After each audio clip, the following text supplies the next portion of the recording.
દર્શક મિત્રો, AGS news ચેનલમાં હું જલ્પા જેઠવા આપનું હાર્દિક સ્વાગત કરું છું. પ્રસ્તુત છે આજના મુખ્ય સમાચાર.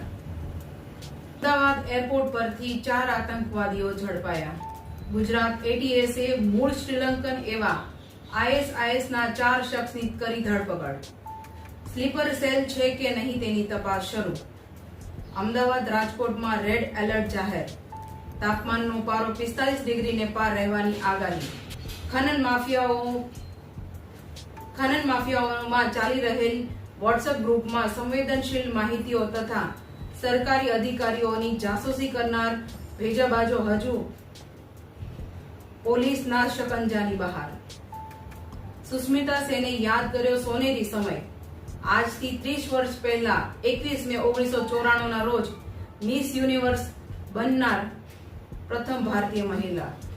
હેકર્સ ગિટહબ અને ફાઇલઝિલાનો ઉપયોગ કરી માલવેર બનાવી યુઝર્સનો ડેટા ચોરી કરી રહ્યા છે. જાણીતી એપ્લિકેશનની નકલ બનાવી કરી રહ્યા છે ડેટા ચોરી. માનનીય શ્રી પીએમ મોદી આજે સાંજે વારાણસીમાં નારી શક્તિ સભા સંબોધશે. કાર્યક્રમમાં જોડાશે 25,000 મહિલાઓ. પુણેમાં 19ની મોડી રાત્રે થયેલા હિટ એન્ડ રન કેસના આરોપીને 15 જ કલાકમાં જામીન. જુવેનાઇલ કોર્ટમાં મોકલ્યા બાદ નિમ્ન શરતો પર મુક્ત. આખરે બિલ્ડર પિતાની ધરપકડ. એક્સિડન્ટ વખતે 200 કિલોમીટર પ્રતિ કલાકની હતી સ્પીડ. ઇબ્રાહિમ રઈસી હેલિકોપ્ટર ક્રેશમાં સામે આવ્યું ઇઝરાયેલી જાસૂસી સંસ્થા મોસાદનું નામ.